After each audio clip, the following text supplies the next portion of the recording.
नमस्कार सर्वांना. तर आजच्या व्हिडिओमध्ये खूप खूप स्वागत आहे. तर इथं आहे ना, व्हिडिओ एडिटिंग करायचं म्हटलं जीवावर येते. तर व्हिडिओ शूट करून ठेवलेला आणि ते काही एडिटिंग करायचं झालंच नाही. म्हटलं तर आता तर तिला व्हॉईस ओव्हर करून अपलोड करूया. आणि कारण आहे ना, खूप दिवस झाले माझे आहे ना ब्लॉगचे व्हिडिओ पडलेच नाहीत, म्हणून म्हटलं चला टाकूया म्हटलं.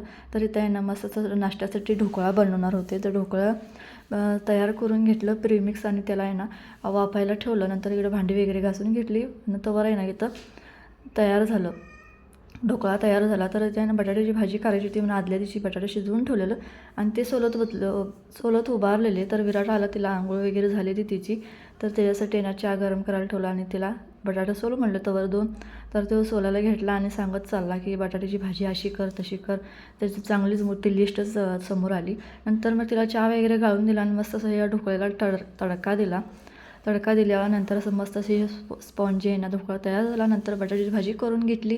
त्याला कोथिंबीर मस्त घातल्याशिवाय, त्या कोथिंबीर घातल्याशिवाय ना बटाट्याच्या भाजीला रंग पण येत नाही आणि कलर पण दिसत नाही. तर याचा डबा वगैरे भरून दिला त्याचा.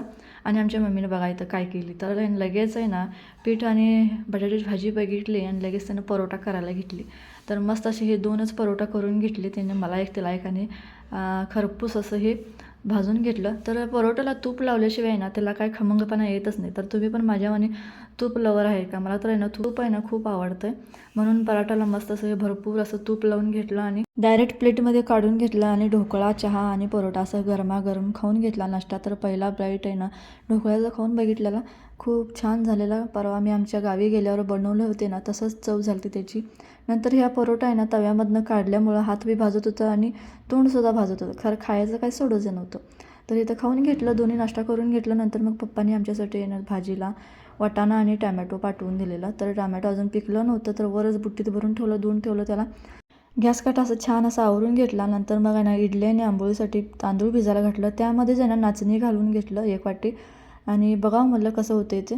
नंतर मग त्यामध्ये गरम पाणी आणि मेथी घालून आहे ना गरम पाणी स्वच्छ धुवून आहे ना गरम पाणीमध्ये भिजायला घातलं आणि झाकून ठेवलं. नंतर मग आहे ना दळप करायचं होतं. त्यामध्ये 5 कडधान्य असं मिक्स करून आहे ना हे ज्वारी, बाजरी, नाचणी, मका, तांदूळ असं हे दळप तळून येतं. ते नीट करत बसलेलं. सानू आमची मध्ये येऊन येतं, मी दिसतोय म्हणत होती.